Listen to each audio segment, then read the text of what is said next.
When building a website, a lot of people treat their contact page like an afterthought. They spent so much time working out all of the words for your homepage, for all of your services, for your key messaging, all the call to action buttons. You've spent so much time thinking about it all, only to leave a generic name, email, message form on your contact page with really nothing else.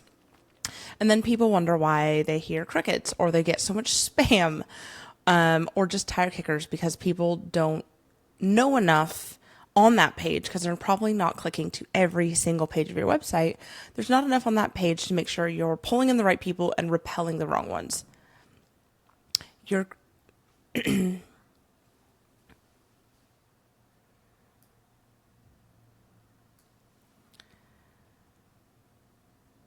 contact page should be a proper start here page, a work with me page, something that bridges between a casual website viewer into somebody who is ready to become a paying client, or at least take the next steps to learn more to do so.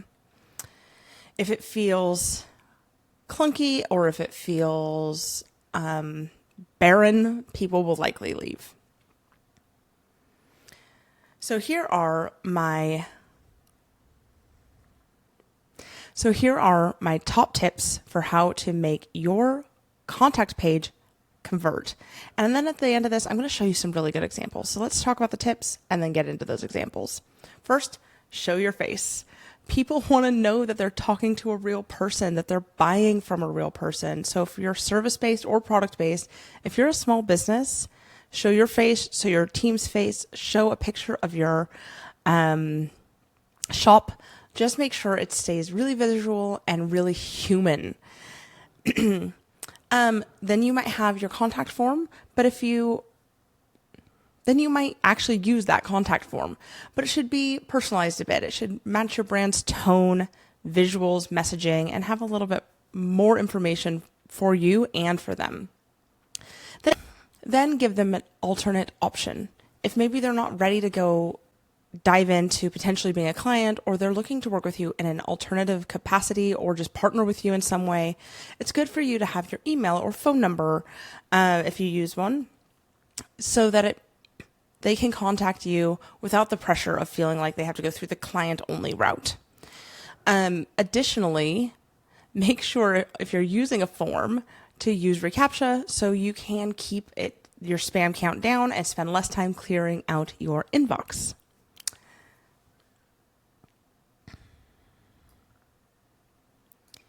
If you have a physical location, make sure that your contact page has your hours, your location, and a map so that people can find you. This is not only great for search engines, it's also great for people being able to legitimately find you, know when you're open, and be sure to stick to those things. People check this. And so if you are closed early or something, people might become frustrated. So be really clear about your hours and your boundaries, but make sure to show people where to find you. Speaking about boundaries, let's talk about this. This applies to all businesses, but make sure to have some really clear next steps. So after they click send on that form or they send you an email, what happens next? So for me, that might say, oh, I'll get back to you within a couple of business days, or it might be, you'll get a form from me, whatever is next. Make sure they know, and they know the timeline and the next steps.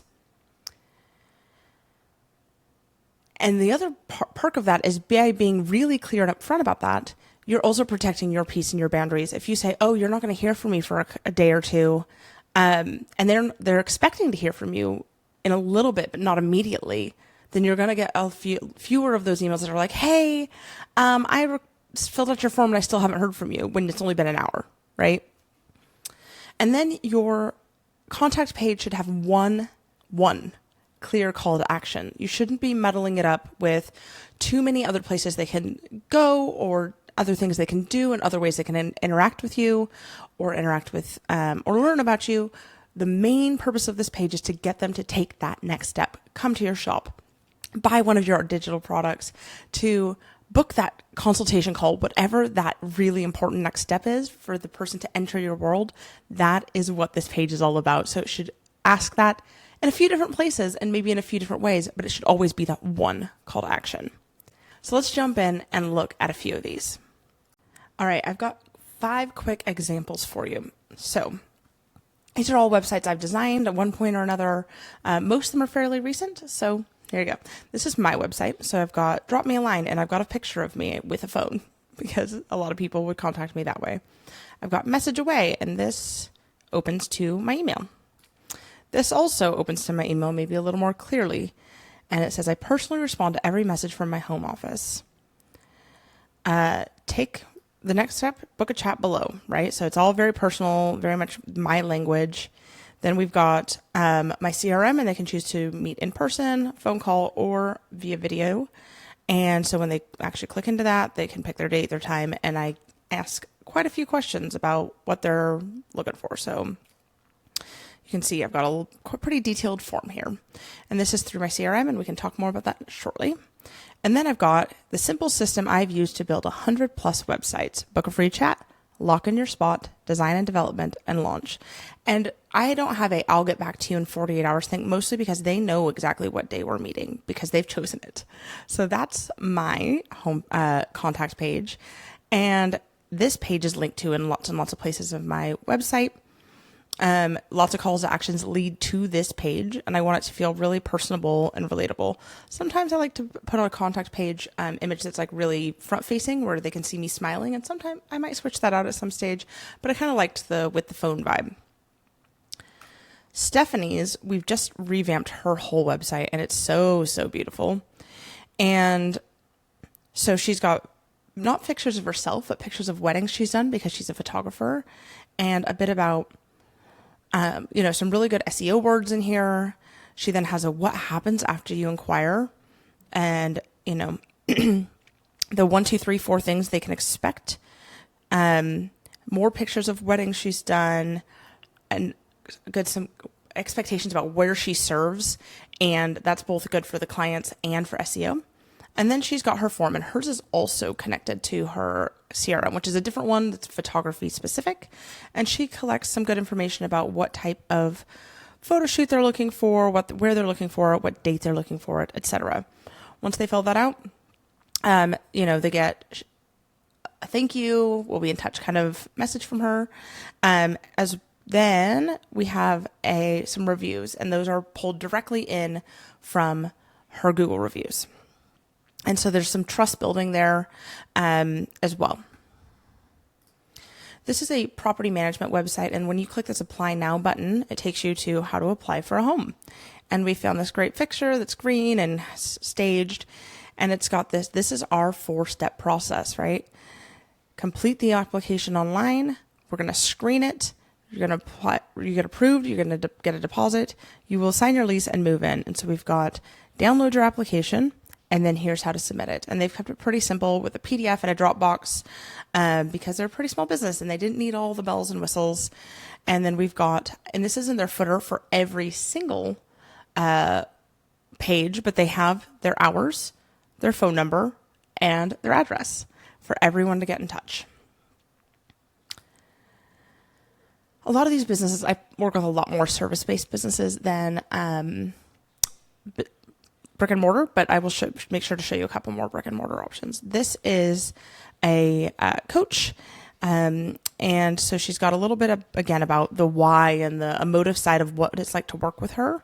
And then she's got her step 1, step 2, step 3. And then she's got her 2 offers, both of them kind of encouraging joining the waitlist for one, because it's not available yet. And then that's why it's a little bit lower down. And then book a free consultation. And that links to her paper bell where she can book. People can book, and they've got, from there, she has those things we talked about, frequently asked questions and all sorts. And this is another coach. I wanted to show you this one because it's an interesting example because he has a 1-page website, but we've made sure to still have anchor links that take you to various parts of the pages. And so when you click contact here, it scrolls you down to Are You Ready? And he still has a very simple version of all of this. Step 1, step 2, step 3. I want to work with you, contact in a few different ways. Again, because his is a one pager, it is a bit different where you might not have as, you do have more calls to action than you would on a standard one of these. And the last one I want to show you is another example of Brick-and-Mortar. This is Sage Hens. And I'm going to zoom in so you can see what this looks like on a normal website. My screen's huge.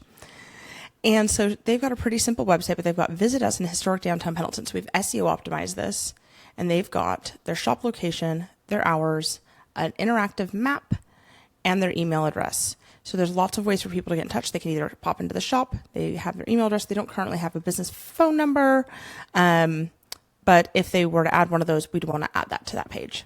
So there's some examples for you. And just a couple quick bonus tips for you. So once you've nailed all of this and you've got your custom contact page that really reflects your business, but also gives your customers exactly what they need to take that next step with you, think about what you can do to even level it up a little further. So 2 ways to level it up further. One would be once someone hits that submit button on your form, what happens next? Do they just get a thank you, we'll be in touch, message sent?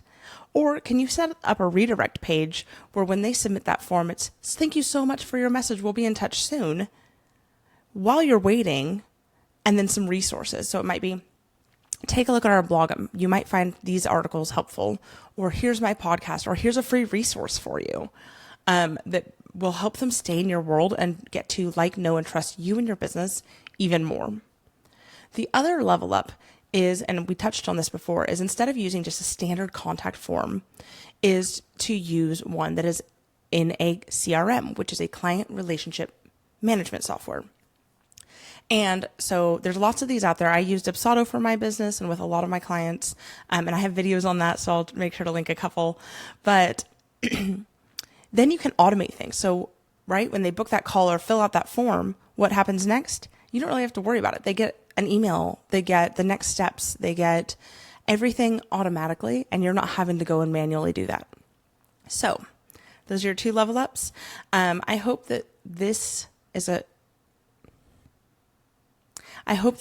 been really helpful and allows you to create a good contact page that helps protect your time, filters out the people who aren't great fit clients for you, and welcomes the right ones with open arms. Make sure to like, subscribe, and share this video if you have found it useful.